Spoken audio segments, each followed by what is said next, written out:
কি সাধারণ ছাত্র জনতার অন্তরে কি তুমুল জ্বর তুলেছিল না?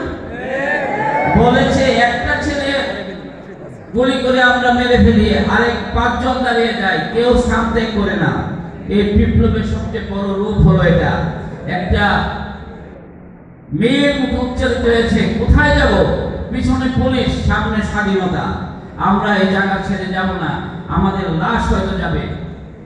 যে সংগঠনের গান হলো বেরিয়েছে যে কাফেলা ফিরবে না আর কোনোদিন, হয়তো বিজয়ী হবে নয়তো তার ফিরবে কফিন। ফর দ্যাট রিজন, এইসব কারণে এই বিপ্লব ঘটেছে। আর এই বিপ্লবের ফসল হলো আমরা দীর্ঘদিন সাপ্রেস ছিলাম।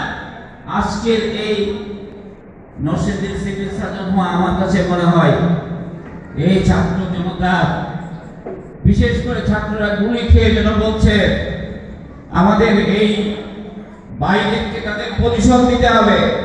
কেন প্রতিশোধ দেওয়া? কেন সিভিল সার্জন হওয়া? এই জাতি যদি মেরুদণ্ড সোজা করে দাঁড়াতে না পারে তাহলে আমাদের এই সব পদ পদবি ব্যর্থ। সম্মানিত উপস্থিতি, দেশের স্বাধীনতার সংগ্রামে জীবন দিয়েছে এদেশের আপামর ছাত্র জনতা, 71-এর স্বাধীনতা এনেছে। এর আগেও একটা ইতিহাস আছে, 500 বছর মুসলমানরা এই ভারতবর্ষ শাসন করেছে। তারপর ব্রিটিশ বেরিয়ারা মুসলমানদের হাত থেকে ছিনিয়ে নিয়েছে ভারতবর্ষকে। তারপর বারবার রক্ত দিয়েছে তিতুমির, শরীয়তুল্লাহ, পীর কুতুমিয়া এবং মৌলানা মুহাম্মদ আলী শওকতের খেলাফত আন্দোলন। এদের নাম আমরা ইতিহাসে আমরা পড়েছি, পরবর্তী প্রজন্মকে ভুলিয়ে দেওয়া হয়েছে। আন্দামান দ্বীপপুঞ্জে নির্বাসন হয়েছে মুসলমানেরা, আলেম ওলামাগণ, এবং তাদের প্রত্যেক কাছে কাছে তাদের লাশ ঝুলিয়ে দেওয়া হয়েছে। এরপরে আমরা ব্রিটিশদেরকে সরিয়ে দিয়েছি। ফররুখ লিখেছেন, কত যে আধার পর্দা পেরিয়ে ভুল হলো জানি না তা, নারঙ্গী বনে তুলছে কোমল পাতা, জোয়ারে জোয়ারে তোমার সাগরের জোয়ার এনেছে ফেনা, তবু জাগলে না, তবু তুমি জাগলে না। বড় আশা নিয়ে পাকিস্তান করা হয়েছিল, মুসলমানদের সংখ্যাগরিষ্ঠ রাষ্ট্র, ওখানেও ঘুরে বাড়ি। পাকিস্তানের শাসনতন্ত্র হলো না ইসলামের পক্ষে, কিছুটা হচ্ছে কিছুটা হয়নি। তারপর হলো শোষণ। 25 বছরের সে শোষণ বঞ্চনার পথ পেরিয়ে আবার 71 সালে দেশ স্বাধীন করা হয়েছে।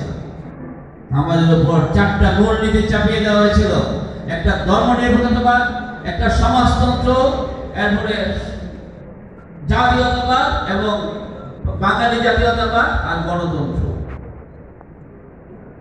ইন্ডিয়া কংগ্রেসেরও 4টা মূলনীতি, ধর্মনিরপেক্ষতাবাদ, সমাজতন্ত্র, ভারতীয় জাতীয়তাবাদ, গণতন্ত্র। তাহলে ডিফারেন্স বিটুইন বাংলাদেশের কনস্টিটিউশনের 4টা মূলনীতি আর ইন্ডিয়া কংগ্রেসের মূলনীতির শুধু বাঙালি জাতীয়তাবাদ, ভারতীয় জাতীয়তাবাদ। দেখছেন সুকৌশলে এগুলো সমন্বয় করা হয়েছে, আমরা বাঙালি জাতীয়তাবাদ, ভারতীয় জাতীয়তাবাদ। তাহলে 47-এর ডেট ডিভিশনের সময় দেশটা আমরা পাকিস্তানের সাথে গিয়েছিলাম কি কারণে? মুসলিম সংখ্যাগরিষ্ঠতার কারণে। আর এই বাংলাদেশের তাইলে বর্ডারটা হলো কি? ইসলাম।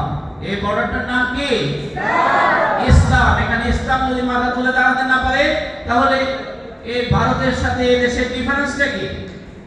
স্বকীয়তা, স্বাধীনতা, আইডিওলজিক্যাল বেসিস যদি ডিফারেন্স না থাকে তাহলে একটা দেশ আরেকটা দেশের কি আদর্শিক গোলাম হয়ে যায়। 71 স্বাধীনতার পরে আমরা আদর্শিক গোলাম ছিলাম, আশ্রিত রাষ্ট্রকরণদার্যের মতো ছিলাম। এই ছাত্র জনতার রক্তে, এই তরুণ তাজা প্রাণ, এই ছাত্রদের, এই তরুণদের রক্তে আজকে আমরা আবার বাংলাদেশের মাথা উঁচু করে দাঁড়াবার একটা সুযোগ এসেছে। 12 বছর পরে আজকের এই সরাসরি ভোটে নির্বাচিত এই মুজাহিদ, এই মাহফুজ আর এই তাসিরদের এই প্যানেল নির্বাচন এবং বাংলাদেশের একটা ঐতিহ্যবাহী সেরা শিক্ষা প্রতিষ্ঠানের ছাত্র সংসদ, সেই ঐতিহ্যের উত্তরাধিকার বহন করে নতুন তাৎপর্যময় বাংলাদেশ গঠন করার জন্য তারা কাজ করে যাবে। আজকে আমরা যখন বক্তব্য শুনি আবুল কালাম আজাদ, মৌলানা আবুল কালাম আজাদ, তখন তখন আমরা কানে কানে বলি উনি এক সময় এই জামিয়া কাসিমিয়ার বিপি ছিলেন। নরসিংদী কলেজের যারা বিপিজিএস হয় একবারে মরার আগ পর্যন্ত বলে বিপি ইলিয়াস, জিএস ইমু, এই সেই নাম করে। আমি দেখতে চাই জামিয়া কাসিমিয়ার বিপি জিএস এজিএসরা ওরা আগামী দিনে নরসিংদীর নেতৃত্ব দিবে আপামর জনতা। সেই বলিষ্ঠ নেতৃত্ব দেওয়ার যোগ্যতা নিয়ে তারা গড়ে উঠতে হবে। সম্মানিত উপস্থিতি, এই জন্য দরকার আমাদের মধ্যে ইন্টিগ্রিটি, আমাদের মধ্যে ফিরোজের বন্ধন। ওয়াতাসিমু বিহাবলিল্লাহি জামিআ ওয়া লা তাফাররাকু। তোমরা এই যে একটা প্রজেক্ট করেছো, এই যে একটা ছাত্র সংসদ হয়েছে, এই ছাত্র সংসদের নেতৃত্বে ইস্পাত দিল মনোবল নিয়ে ঐক্যবদ্ধ থাকতে হবে জামিয়ার ছাত্রদেরকে। একটা ডিসিপ্লিন একটা ছাত্র সংসদ হবে এবং ছাত্ররা হবে এই জামিয়ার। ইন্টিগ্রিটির পরে তারপরে ইফিসিয়েন্সি। আমাদের ক্ষেত্রে আমরা অফিসারদের ইফিসিয়েন্সি ছিল আমাদের দক্ষতা, আর ছাত্রদের ইফিসিয়েন্সি ছিল তারা সেরা ছাত্র হবে। এখান থেকে মাদ্রাসার বোর্ডে সেরা রেজাল্ট করবে এই মাদ্রাসার ছেলেরা। Efficiency, integrity, knowledgeability. গাবতলী জামিয়ার ছাত্র মানে তাদের নলেজে পরিপূর্ণ।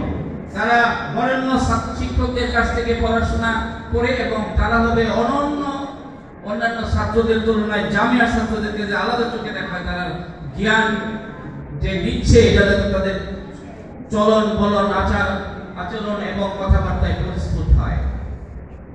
আপ টু ডেটনেস, তারা বিশ্বের সমস্ত নলেজ অর্জন করবে। এক সময় একজন বড় অফিসার আমার কাছে এসে বললেন, গাবতলী মাদ্রাসা, অনেক আগে গাবতলী মাদ্রাসা দেখতে গিয়েছিলাম, ওখানে লেখা আছে মানে ইয়ার মধ্যে মাদ্রাসার মধ্যে কোনো রেডিও এবং কোনো কিছু এলাও না। বলেন তো দেখি, রেডিও এলাও না, এরা তো উপমন্ডপ হয়ে যাবে না? বড় অফিসার আমাকে বলতেছে। আমি গাবতলী মাদ্রাসা থেকে টিচার। আপনি কি রেডিওতে তো যেমন মানে গান শোনা যায়, খবর শোনা যায়, গানও শোনা যায়, ওখানে চাকুম চাকুম এসব গানও হয় রেডিওতে। এগুলো শুনে এদের এই যে আয়নার মতো স্বচ্ছ হৃদয়টাকে নষ্ট করতে চান?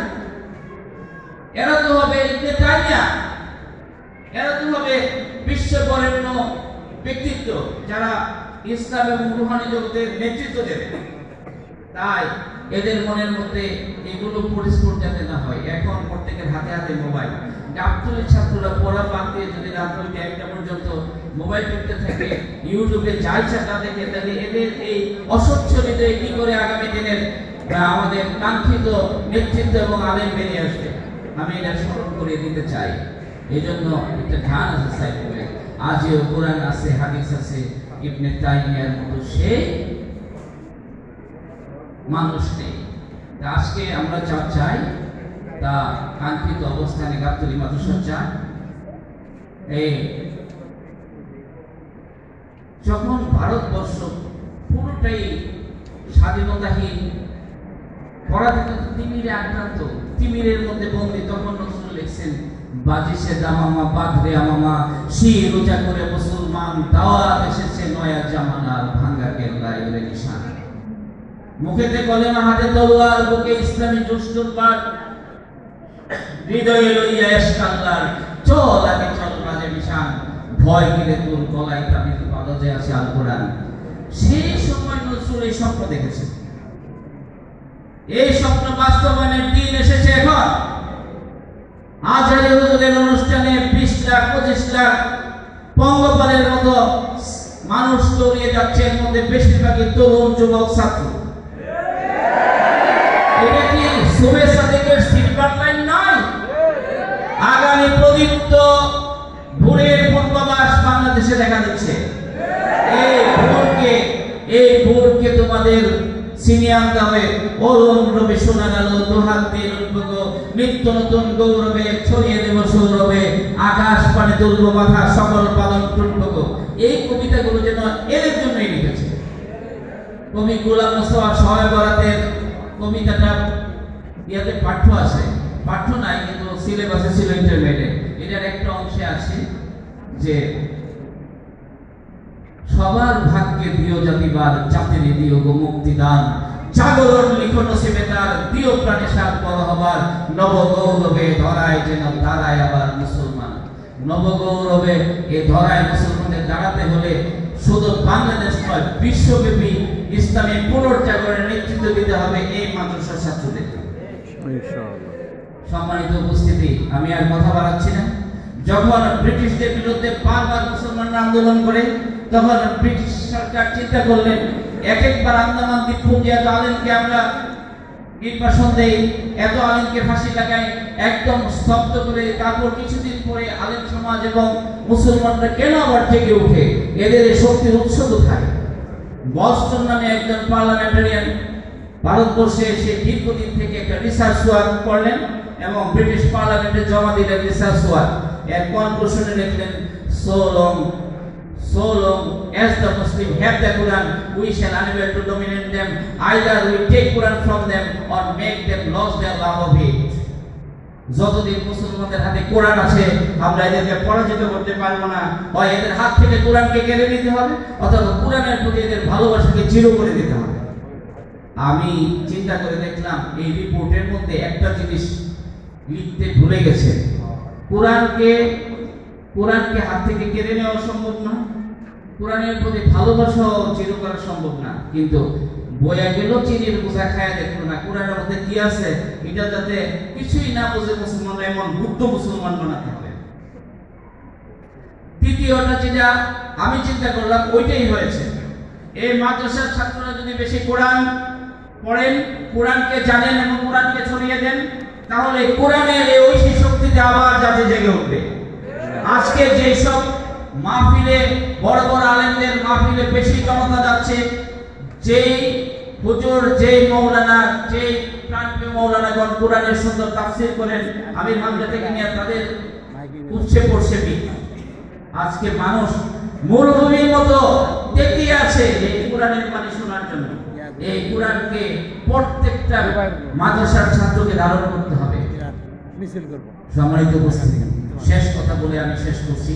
আপনার এই বাংলাদেশের ভবিষ্যৎ ইন্টেলেকচুয়ালস, এই বাংলাদেশের ছাত্রদের, যুবকদেরকে শেষ করার জন্য বর্ডারের চারিদিকে শুধু ফেন্সিডিলের কারখানা হয়েছে, সমানে ফেন্সিডিল বাংলাদেশে ঢুকিয়ে দেওয়া হচ্ছে। এইসব বাবা ইয়াবা সবকিছু কিন্তু বাইরে থেকে আসতেছে, এই দেশের কারখানা নেই। এরা নিজের দেশের জন্য এগুলো করে না, এই দেশে ঢুকিয়ে দেওয়া হচ্ছে যাতে আগামী দিনের প্রজন্ম বাঙালি শেষ হয়ে যায়। এ থেকে বেঁচে আছে মাদ্রাসার ছাত্ররা। আমি আশা করছি আগামী দিনের ইন্টেলেকচুয়ালস কি আল্লাহ বলছে, আল্লাহ ইন্না ফি খালকিস সামাওয়াতি ওয়াল আরদি ইখতিলাফিল লাইলি ওয়ান নাহারি লাআয়াতিন লিল্লাহ, বলেছে আসমান সমূহ এবং জমিনের সৃষ্টির মধ্যে এবং দিন রাত্রি পরিবর্তনের মধ্যে আমি নিদর্শন রেখেছি তাদের জন্য যারা বুদ্ধিমান, ইন্টেলেকচুয়াল। আল্লাহ আর বাতাসে থেকে বাতাসের অনুভব হয় না, পানির থেকে পানির অনুভব হয় না মাসে, তেমন আল্লাহর এই জমিনে থেকে কলেজ ইউনিভার্সিটির যেসব প্রফেসররা আল্লাহকে চিনে না, তারা ইন্টেলেকচুয়ালস নয়। আগামী দিনের বর্তমান খুব ইন্টেলেকচুয়ালস আপনারা, এই ছাত্ররা, এই ছাত্রদের উজ্জীবনের মধ্যে বিশ্বের ইন্টেলেকচুয়াল ইমার্জিং হবে।